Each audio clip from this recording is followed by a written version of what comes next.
Hawaii Federal Credit Union, HDS, Hawaii Pacific Health, Ruby Tuesday Hawaii, HGEA, HCAMP, Castle Resorts and Hotels, and Hawaiian Financial Federal Credit Union. All right, you can tell the countdown to the 2024-2025 season is on as we say hello to everybody here at Ruby Tuesday in the Moanalua Shopping Center. This is edition number 1 of the Eran Ganot Show. Coach Ganot is here. I'm Josh Pacheco. What a day for you, Coach. Between the media obligations with us, it's Big West Media Day. Are you tired of the microphone yet?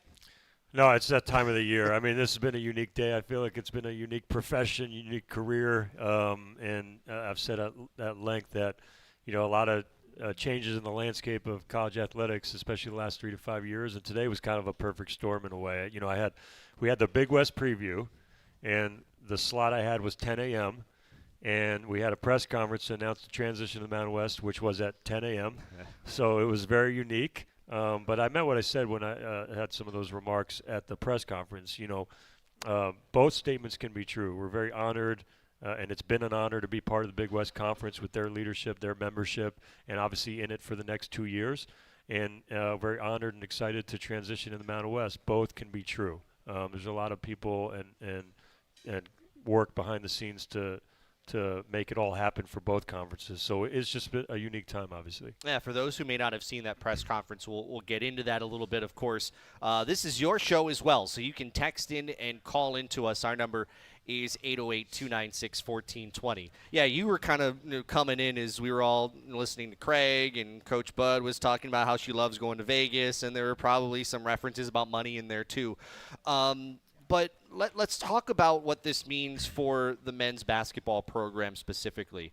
The Big West offers a little easier travel, as you know. I mean, the bus rides from Santa Barbara to Cal Poly can be a little tough, even going to Davis, California. But let's talk a little bit about what it offers your program specifically. What does this change starting in 2026 do for you? Well, it's tough. I'm going to answer these questions to the best of my ability, Yeah. and obviously my whole deal is like eyes on the prize. We're focused on the Big West Conference, which is a vastly underrated league with really good coaches, really good continuity, good players. I think, like I said earlier today, the scheduling parameters are difficult for our league, and it impacts everybody in terms of the net ratings, whereas in the Mountain West, you can make a jump there. There are really good teams in the Big West, I think, that have some challenges scheduling. And, the travel is obviously easier in the Big West. I've been on both sides of it, and I started here in 06 when I was St. Mary's, came here, went back to St. Mary's, came back here, and we were in the WAC. And so even when you talk about the Santa Barbara rides or the Cal Poly ride or Bakersfield, I'm like, look, I was in the WAC when we had to go. A lot of times we had 2 flights and then a 1-hour bus ride. Try to go to Louisiana Tech in Ruston, Louisiana, or Logan, Utah, or Las Cruces, New Mexico. It's not easy.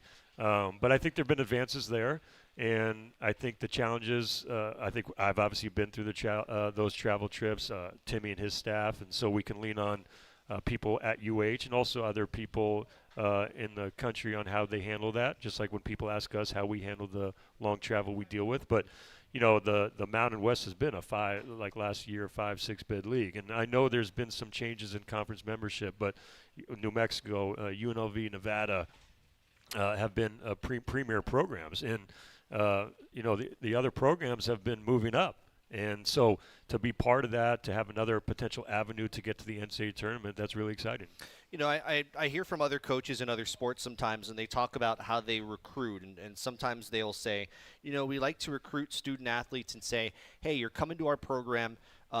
You get to experience certain things. Obviously, one of them, hey, you get to compete in the best arena in the Big West Conference, being Simplify Arena at Stan Sheriff Center. It seems like something maybe you can add to the list. Hey, you're going to compete in one of the best arenas in the West Coast, as well as some of these great institutional ones like the Pitt in New Mexico and Thomas and Mack Center, that the ability to create even more experiences is certainly helpful. Yeah, and you talk about the TV opportunities. I mean, we work hard. We're excited to be able to combine that with, look, it's one of the greatest places in the world to live, the greatest place in the world, with an incredible fan base. We host one of the few teams in the country that gets to host an MTE, the only team. We host our arena hosts NBA training camps and NBA games, and obviously when it's rocking, it's incredible.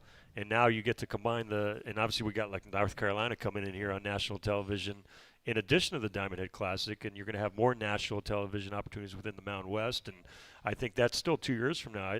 I can tell we're doing our research. What's going on in the Mountain West? How are they investing? We have to keep investing more, even within the Big West. We may have slipped behind a little bit compared to some of the top-tier schools, and now we're going to the Mountain West 2 years from now. So a lot of times, just to answer your question, you either are reactionary or you get ahead.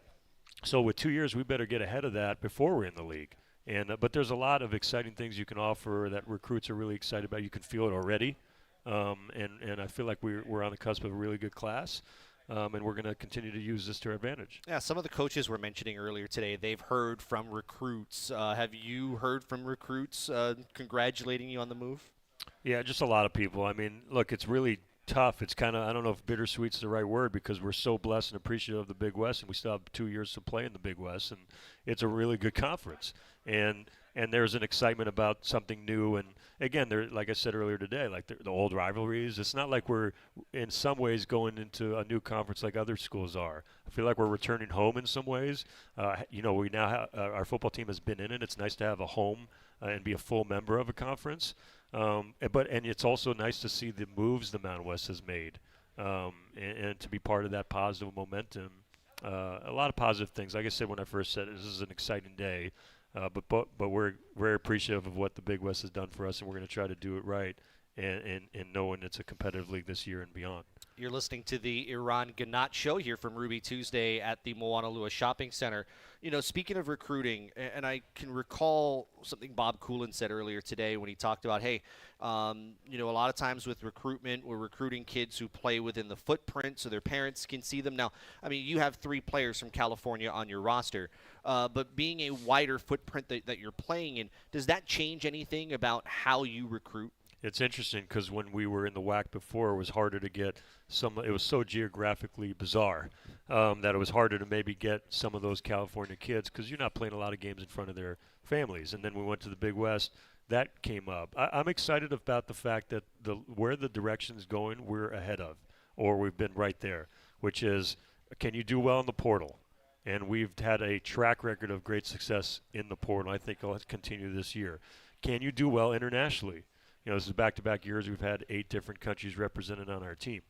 And can you make sure you're not completely decimated by the portal, which we haven't been. I kind of call it like, look, it's part of the deal. Yeah. But you got to be portal positive, if that makes sense. You make sure the guys you bring in versus the guys you lose. And obviously this year you feel it more because of the large senior class.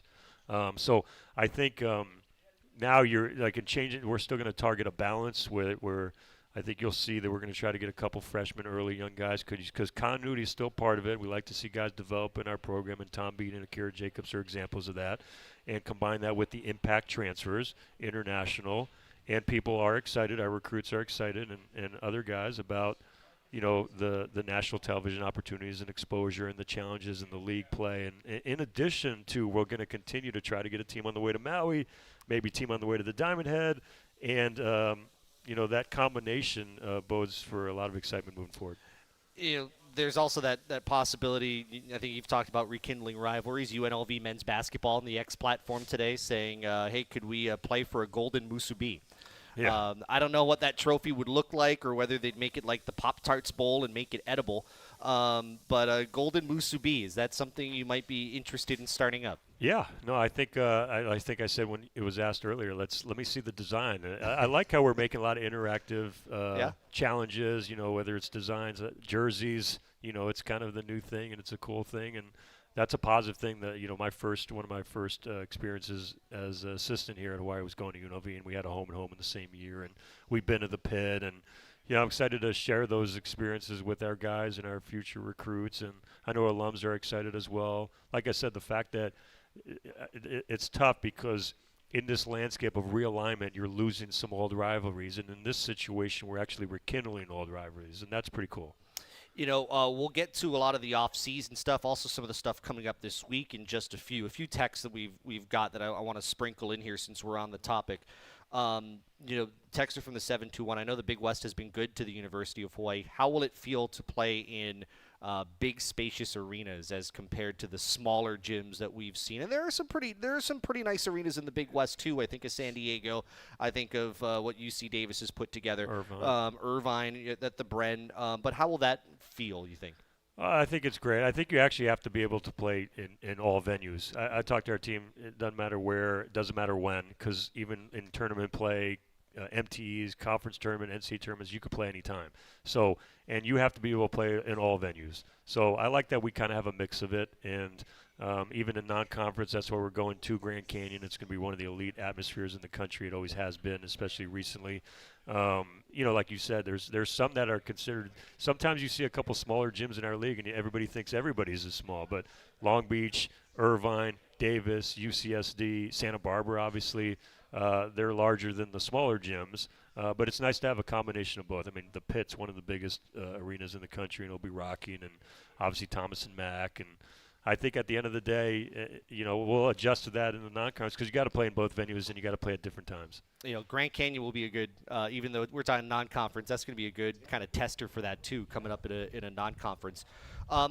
We heard from President David Lassner today, and I think Craig Angelis said it as well, that one of the things with making this move is now, the investment and making a bigger investment. And there's a texter from the 408 who mentions, can Mountain West teams, they believe, have more resources? Is that something that Hawaii, maybe since we're talking with you, your program specifically, where can this program make the jump when it comes to investments? And this will transition to what's coming up on Thursday. But where do you see that in continuing to invest going into a new league? It's a great question because you want it to continue to stay on the cusp or beyond in the Big West. And I've said it a lot of times that there's been so many new rules, especially recently, to separate people. And everybody, and from afar, you could say, hey, the NCAA passed this rule. And everybody could think from afar that means your institution or your state just provides that for you.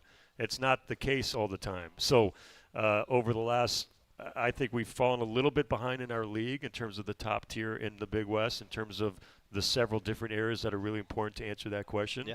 And obviously we're doing our homework to make sure. So here are the key things you want to talk about is where are we at with recruiting budgets, NIL, Alston, travel budgets, staff sizes. They passed a rule for staff sizes. They passed a rule now for roster sizes. So where is the league at?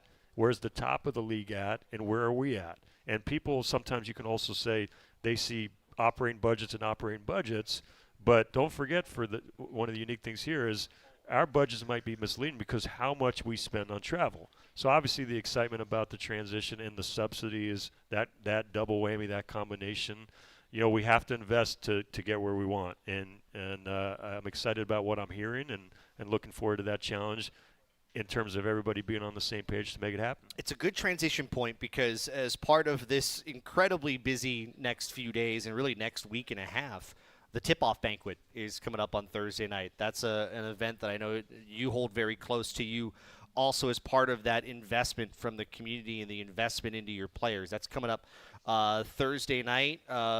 People can get tables still. What can they expect? Yeah, I think we have one or two more tables, and you can call our office at 808-956-6501. It's the 8th annual tip-off event we've run. It's I think one of the highest annual, if not the highest annual fundraiser for UH Athletics. It'll be sold out again, 500 people, very interactive. There'll be a highlight tape. There'll be player panels. I'll speak. And you gotta hang in there for my part so you can hear from the players. There'll be a live auction, silent auction. It's just a really good feel-good event that we've always had like 90 to 100% retention. I'd put it up with anybody in the country. And so there's things that we've tried to prepare for this point that we're in college athletics. So we don't have to hustle. We got to continue to build off this tip-off. We've had 7 straight winning seasons. We've had back-to-back 20-win seasons. We're trying to break through. Obviously, we went from good to very good. We got to make that last leap. But Hawaii and Hawaii basketball is something people should invest in. And I can't thank people enough who've allowed us to do this. It doesn't happen without the behind-the-scenes work of our tip-off committee, our sponsors, our Rich Sheriff and his team, Mark and his team at Sodexo. There's just so many people, and the people who are buying tables, and they're really, what they do is allow us to do our number one job, which is to take care of our guys. there's a lot of other stuff going on, in fact, into the weekend, and there's the Big Island trip that's coming up. We'll talk about that, as well as a peek through the window of what the offseason has been like. That's coming up in just a little bit. You're listening to the Eran Ganot Show. This is ESPN Honolulu. We'll be back. Hey, Rana, what you doing?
It's the Eran Ganot Show, brought to you by Hawaii USA Federal Credit Union, HDS.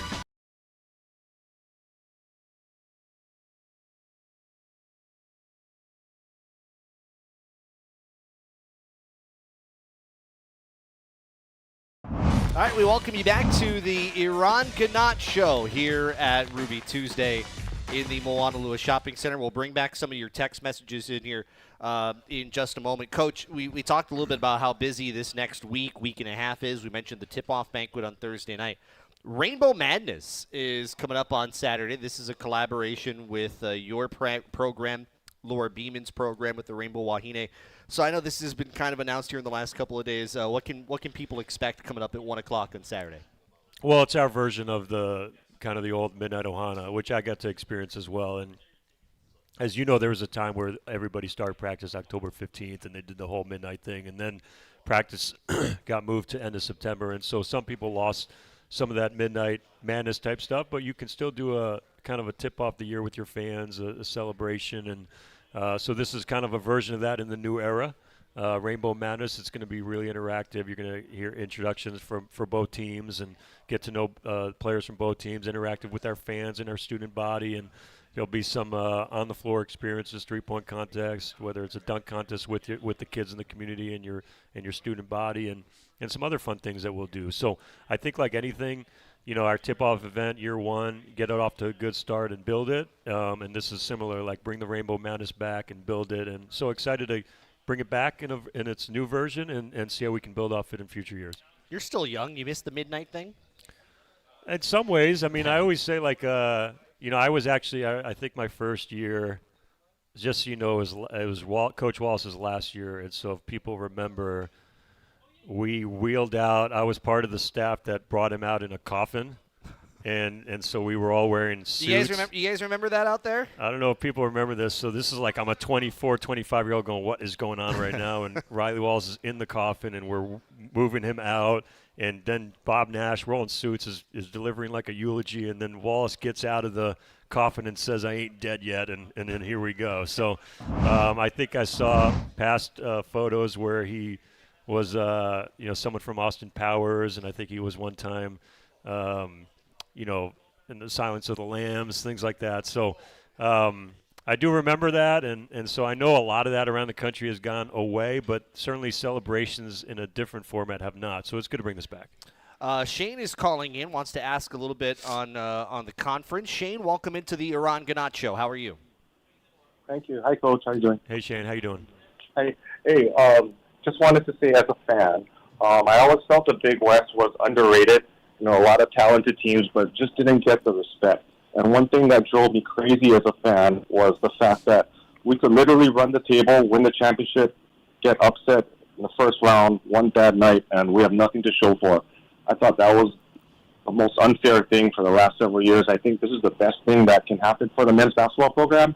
I remember in the old WAC, we used to have the WAC tournament champion and 2 or 3 at-large berths and another 2 to the NIT. Now it's like, doesn't matter what you do in the regular season. You get upset in the first round. I always thought that was unfair. So I wanted to get your take. I always felt that this was supposed to happen years ago. It's just nothing but positive for this program. Just want to get your take on that. Yeah, no, I think that's kind of what we've been talking about, and I've said at length, and I'll always say it's a vastly underrated conference, and it's done well in the NCAA tournament, but it's interesting how the science of it works. You as a league, it's tough to schedule, and so your net rankings go down. If the league, it's tough, it's easier to schedule your net rankings as a whole. Everybody helps each other out. So, and the rules for the NCAA tournament are net rankings plus the rules for the NIT. The NIT went from 40 teams to 32 teams, and then a couple years ago they took away the auto bid for the league champ if they didn't make the NCAA tournament. So we are, and the reality of it is we are a one-bid league, but we have 2 or 3 teams every year that could make the tournament, do well in the tournament. But it's just where those rankings are, and that's why you see even in non-conference our teams in our league have done well. So it's a tough position to be in, and that's why I think more than anything excited about the opportunity to find different avenues to get in the NCAA tournament. There's a lot of one-bid conferences, and you see coaches, you leave it to the devices of one game, and crazy things can happen on a neutral court, and just like you see crazy things can happen in the NCAA tournament. And I think there at one point they were trying to continue to reward the league champ by giving them that automatic NIT bid, and they took that away. And obviously when you go from 40 to 32 teams, that's a challenge. And as leagues have gone to bigger leagues of the Power Fives, they've had more avenues to get in the NCAA tournament, and the really quality programs at the mid-major and below level have had less opportunities to do that. So this affords us more opportunities to get in there. Thanks, Coach. Thank you. Thanks, Shane, for calling in. I know we'll sprinkle a little bit more on the conference side in a moment. I want to continue to kind of move to things that are coming up. So we talked about Rainbow Madness. By the way, I've been noticing, and I think this is a product of the folks over at marketing, you've had to do a little more acting. That's not good for anybody. If you've watched the stuff on social media, you and Coach Beeman were doing some acting for the Rainbow Madness. There's some stuff for the Big Island trip. So who is the better actor, you or Coach Beeman? Is it even close? By default, it's Laura Beeman or me or anybody.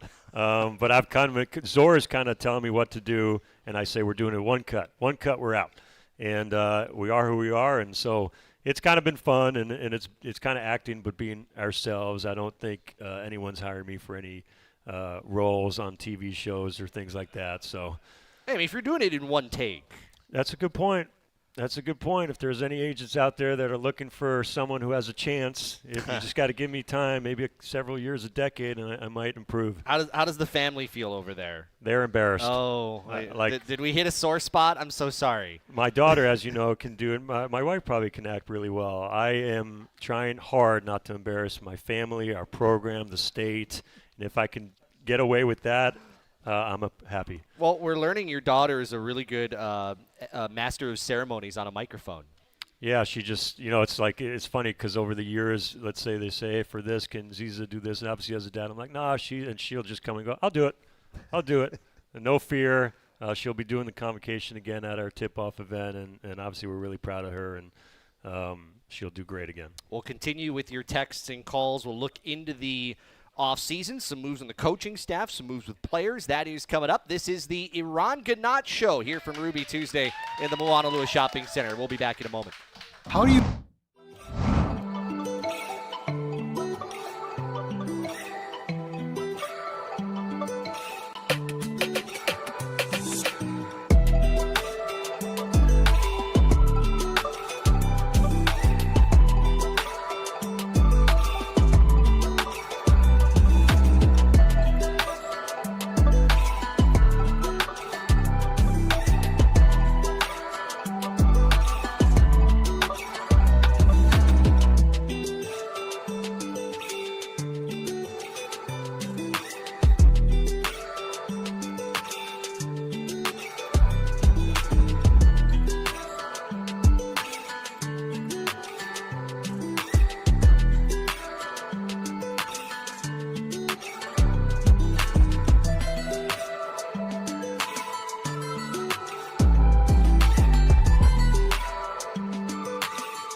Live here at Ruby Tuesday in the Moanalua Shopping Center. It is the Eran Ganot Show. This will be one of a series of shows. In fact, we're really excited, not just with this show, but we've got some future shows that we're going to be announcing with Rainbow Wahine basketball head coach Laura Beeman, and a coach who we learned earlier today is really, really obsessed. In fact, she's tickled that her team's we'll have a call the coach, or we'll have a Michelle Nagamine show coming up with her very soon. Coach, got here from the 732. Hawaii brings the biggest cheering section at the Big West Tourney. Fact. Hope we can continue this when we are all in with the Mountain West. Are you guys into our cheering section here? No, they're eating. That was supposed to be my cue for all of you. Well, there we go. We're on tape delay, apparently. Let's talk about what's coming up. You'll be going to the Big Island, so will the Rainbow Wahine basketball team. October 25th, the men's game. The clinics on the 26th. The women's basketball game on the 27th. Zohar Ned, one of your new grad assistants, has been working on this. Take me through what's going to be happening here on the Big Island next weekend. Well, obviously, it's a first opportunity for us to play exhibition game. And, it's been a big focus area for us to take our team on the road and not just give back. Well, obviously give back, number one, to the community. And you've seen us do things on the Kauai every year. And we've gone to the North Shore, and we'll continue to do that, but start to expand into Hilo and even working on things in Maui and beyond. So the ability to, one, give back to the local communities on other islands, the ability for our team to learn about each island, and obviously to play a game. We need to play a game and go through kind of that dress rehearsal of, get up, walk through, get your meal, game routine. All that is really exciting as we get closer. This Friday we'll be 3 weeks away from tip-off. So you've seen us do our normal practices, but now we're chipping in with 10, 20-minute 10-minute segments, 20-minute half, and then here comes the full game. So going against another team, I know our guys are tired of beating up on each other, but we're looking forward to traveling there, giving back to the community, playing a really good Hilo team, and learning about ourselves. I know you were a fan of short bus rides. You know how short that bus ride's going to be, right? From the hotel to the Afuchinen Civic Auditorium. Under 5 minutes, most likely. It's kind of like when we land in Long Beach for the Long Beach game, and you go 5 minutes to the where we stay and things like that. So no, we're really excited about it. There's a lot of work behind the scenes to make it happen, and again, sponsors and people stepping up. Mike Kawazoy and his team and his group and beyond. So I know everything again is to give our guys this incredible experience, and for our guys to have the ability to give back and thank people for affording us the opportunities we have. All right, let's look at the off season. Every off season, it seems nowadays, is a little unique, whether it's the transfer portal or you've got a lot of people who are graduating, or maybe there aren't a lot of changes at all. For you lose your top 6 scorers, either graduation, one to the transfer portal. We know what the years prior have been. So given the transition from last year into this year, talk about how that affected maybe strategy, implementation when it came to recruiting, especially in that transfer portal. Yeah, I don't know how many teams in the country have lost their top 6 scorers. But as you heard me earlier say, like where we're headed, we have, people always make predictions of what you have coming back and what you have coming in, when it should be the improvement of what you have coming back and the improvement of what you have coming in. And you can't really judge a player or team until hear me say a lot, until they're in shape or comfortable. And our guys are in shape. They're just getting comfortable. You got international guys learning a new deal, freshmen learning Division I, transfers learning a new system. And so I think you'll see a jump with the returners. They're not going to be the same. They're going to be improved, as they always have been in our program. And you're going to see impactful transfers. We've had great success with transfers who've been impactful for us. And I use Justin McCoy as a little bit of an example. He's playing behind pros on a really good program at North Carolina.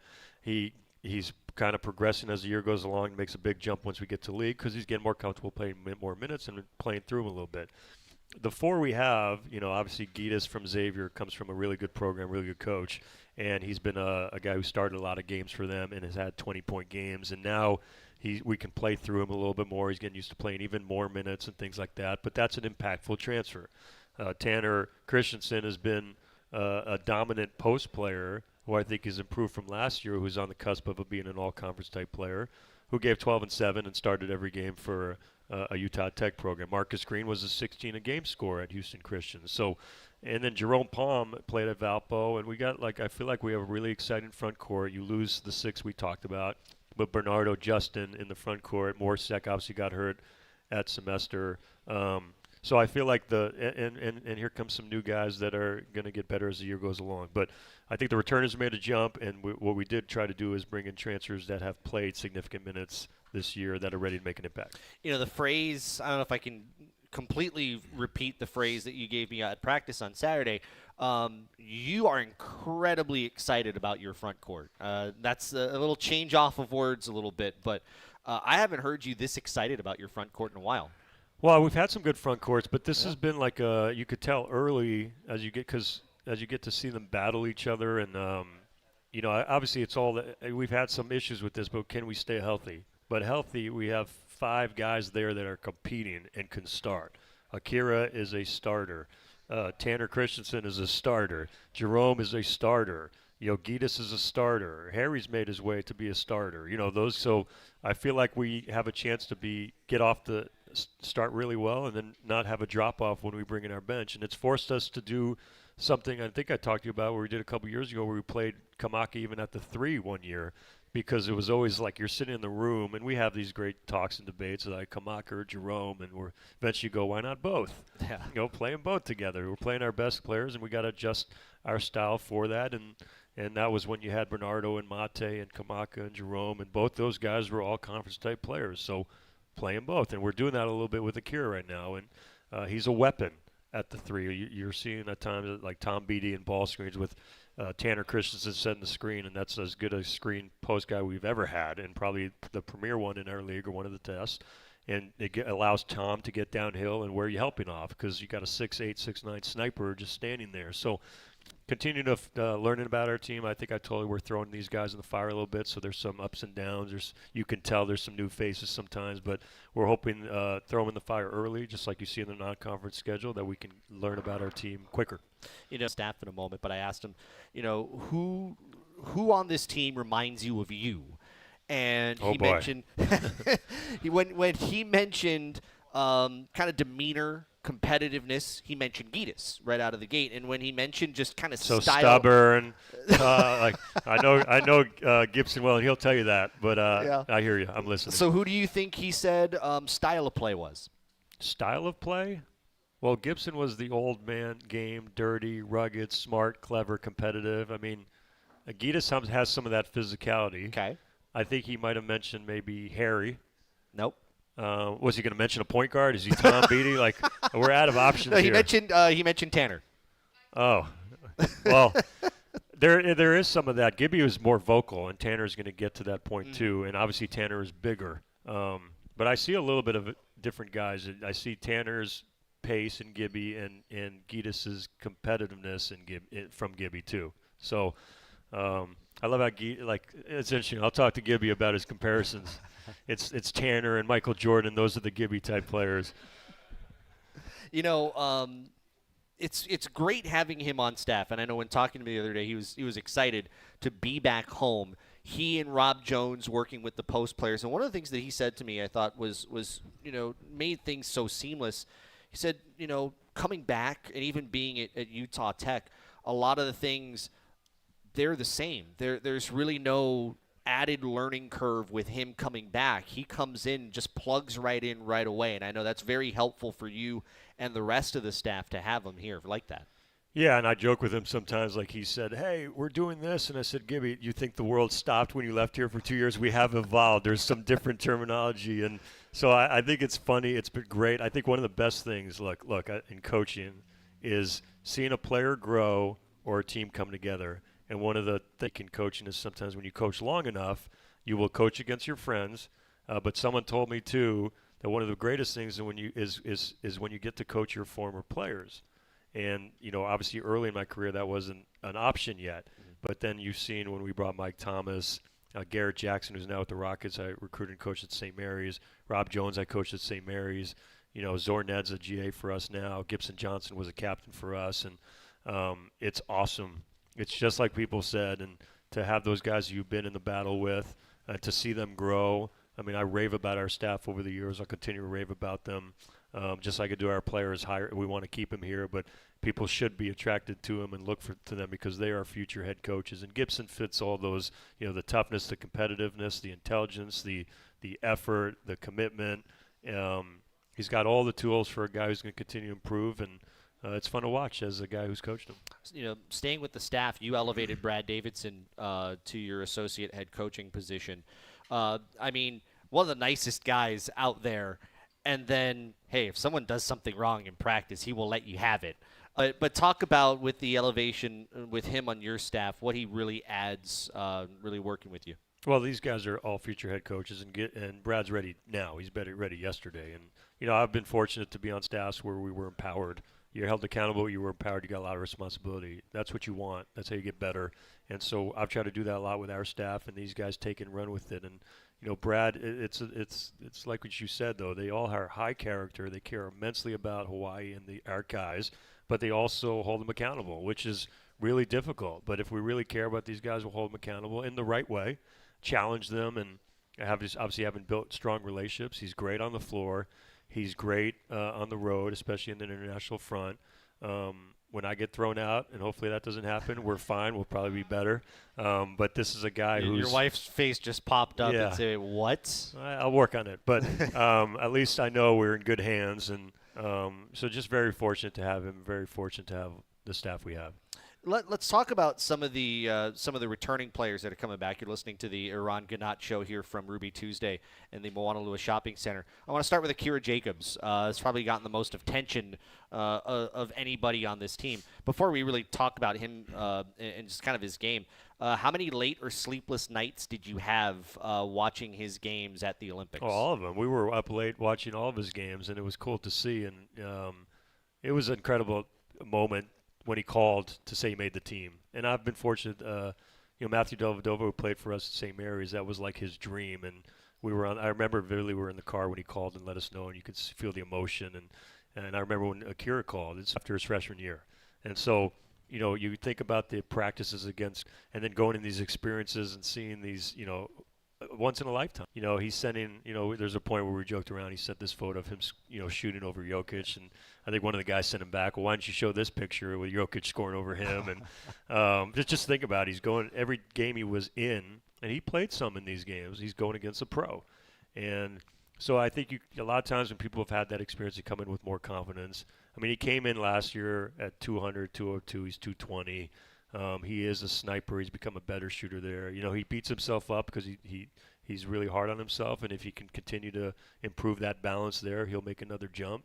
But he's a guy who, just like Tom, the freshman you bring in, that will grow in your program and care a lot about that. And so I think it's pretty cool to see him grow. You didn't have him over the summer for those obvious reasons, so kind of fitting him back in a little bit, later stages of preparation for this season.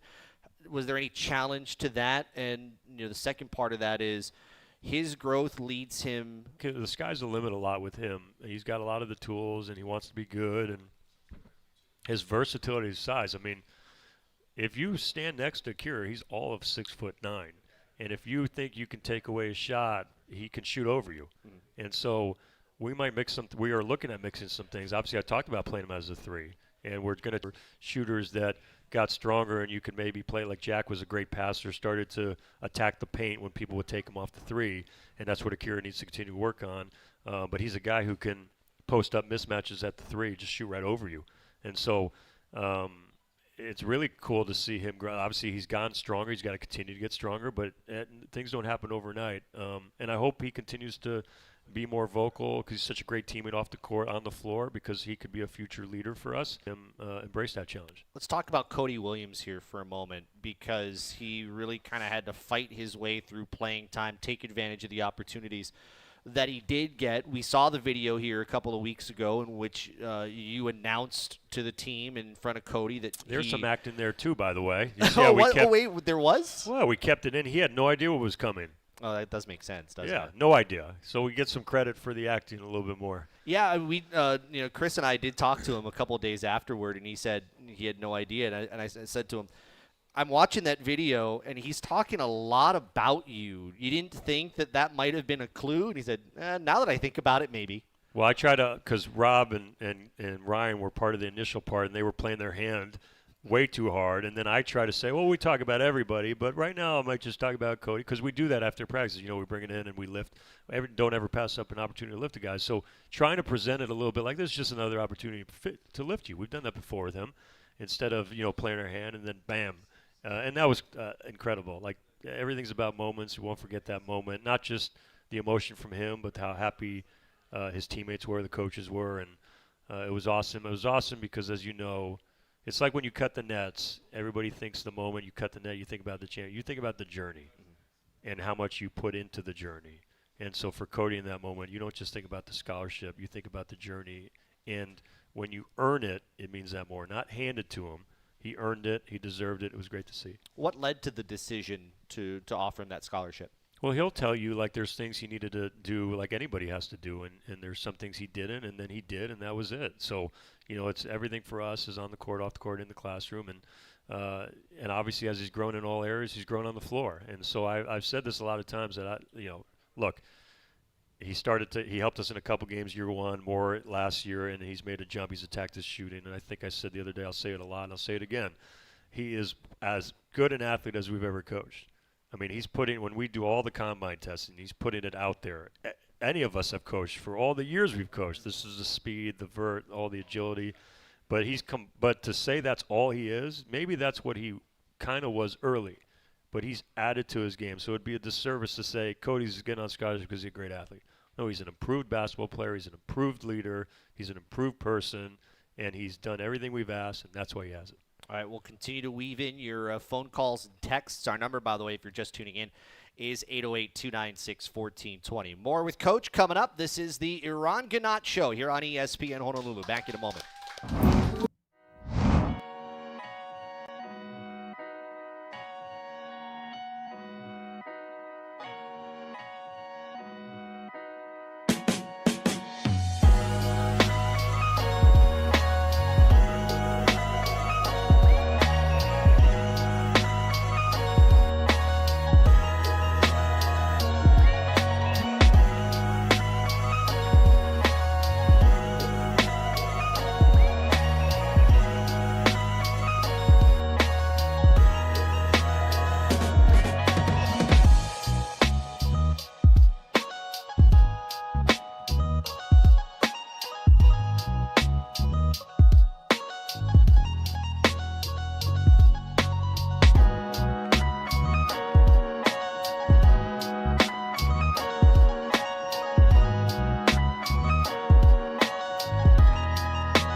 We welcome you back to the Eran Ganot Show here at Ruby Tuesday inside the Moanalua Shopping Center.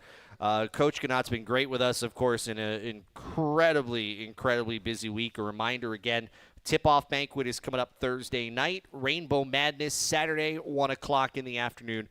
And then the exhibition game against the University of Hawaii at Hilo at the Afuchinen Civic Auditorium, 7 o'clock Friday night. You'll hear that on the radio here on ESPN Honolulu. Alan texting in, Coach, which 2 or 3 players have a chance to pull in the crowd and become fan favorites? Oh, I love these questions. That put me in a bad spot, and I can't win. Someone's going to be mad at me. I mean, I think you can just say everybody. Yeah, I'll let you off the hook. But obviously, Akira's clearly already been kind of a fan favorite, so I'll take the safe choice there. It's interesting because, Tom Beatty, as he's going through our program and he's gritty and he throws his – but I think Hawaii fans are awesome because, obviously, like anybody else, we love a winner. But Hawaii fans really appreciate work ethic, scrap, and team. And so I think Tom and Akira obviously are really good there. Tanner, that's a good question. I think, obviously, good question. I think there's some guys that'll be, it's interesting because also over the years you see that kind of play out a little bit. Like, that's a tough one. You put me in a tough spot. So I took the safe choice with Akira. Tom's a little bit of a safe choice too. Gitas maybe because he's going to throw his body all over the place. So not many people in our league will sacrifice their body more than Gitas. He'll be physical and he'll be on the floor, and so that usually bodes well for the fans to jump behind you. I'll throw Cody in there. Yep. Ryan Rapp I'll throw in there as well, No just question. because I think when he got into games last year, you could kind of see a spark with him. I'll ask you about Ryan real fast before we go to a couple other messages here. His growth, the injury a couple of years ago, kind of fought through some things last year, but gave you some important stretches last season. Where is that growth for him going into this year? Well, I think he's improved, and obviously a lot of times that you just mentioned, he's had 6 years and he's had kind of some health issues or nagging things slow him down a little bit, but he's found a way to continue to evolve through that. He's a leader, he's vocal, and even though sometimes it's a younger guy, sometimes it's an older guy late in their career, last year's breakthrough should help him for this year. He's a guy who's now can say, hey, when I was on the floor late in the year, we went 10-3 for that stretch, or 11-3, and he had those big shots against UC San Diego, who was at the top of our league. And, I think, now the game slowed down for him. He's a guy who we can play in multiple spots. He's a guy who's really improved his shooting. His vocal energy and his talk is really impactful. We lost some leaders. We lost some vocal guys, and he's one of our most vocal guys. So, I'm hoping, and I think he's put himself in position to build off last year. One question one of our texters has from the 75650 mentions, looking at the roster, sees height, has a question about athleticism outside of Cody Williams. Texter asks, is that going to be a concern when you play other teams that do have those athletic players that have speed and vertical abilities? How do you assess your roster as compared to that? Good question. I think obviously you're going to play big teams, strong teams, small ball, big ball, all that stuff. And so, I do think Cody stands out in that regard. But like I said, when I say these guys return and improve, I think Tom has really improved his athleticism. I think Marcus is really tough to keep in front. Jerome gives us some pop around the rim. Obviously, Gitas, with his length and athleticism vertically, so I think, I think we try to develop that and bring it in, but I do think there are going to be times where, you might have a team that has a bunch of athletes everywhere. And so in that regard, we're going to try to use the advantages we do have and continue to attack that and grow that in our program and recruit that. Texter from the 208 actually brings up something fairly recent, the NCAA bringing things down to now just one transfer portal period. Texter asking, will this be helpful in recruiting, having only the one portal period? Yeah, you want to see how they, this thing's been a moving target. Every time there's been a new rule, it's been adjusted. And so I think, obviously the intent is to make it helpful. Teams, and you can imagine staffs have had challenges everywhere in the country. Everybody's dealing with new faces. And obviously when you recruit a guy and you don't know who's coming back or who's going in, so there's not really many surprises. We're very much on the same page, even though we know that's part of the world we deal in. But like for us, I feel like we're going into this offseason because I think this is, for everybody talking to other coaches, this has been a unique time where people are learning how to deal with this new world. And I think we have more intel going into this next year than we did. We want to have a couple young guys coming in the fall, which obviously I'm looking forward to talk about them when I can, but that's going well. And then you can attack the transfers in the spring while we simultaneously look at international guys. Okay, in about 30 seconds, because I wish I had more time here. Tom Beattie, his growth, confidence coming into this year. Big jump. I mean, obviously the strength and the pace and I always think the biggest growth you see is when guys play slow in the paint and the game slowed down for him. So this is a guy who's going to have a really good career here and is going in the right direction. He's gotten stronger. He's attacked his shooting. We're playing him at the point and off the ball, and we're putting him on different people, and he's embraced the challenge. So I think the fact that we can, going from a guy who's kind of a dirty work to a playmaker with the dirty work is a good step for him. All right, we want to remind people Rainbow Madness is coming up Saturday afternoon, 1 o'clock, Simplify Arena at Stan Sheriff Center. We hope to see all of you there. Coach, I'll see you in Hilo in a couple weeks. Thanks for having me. All right, it's the Eran Ganot Show, ESPN Honolulu.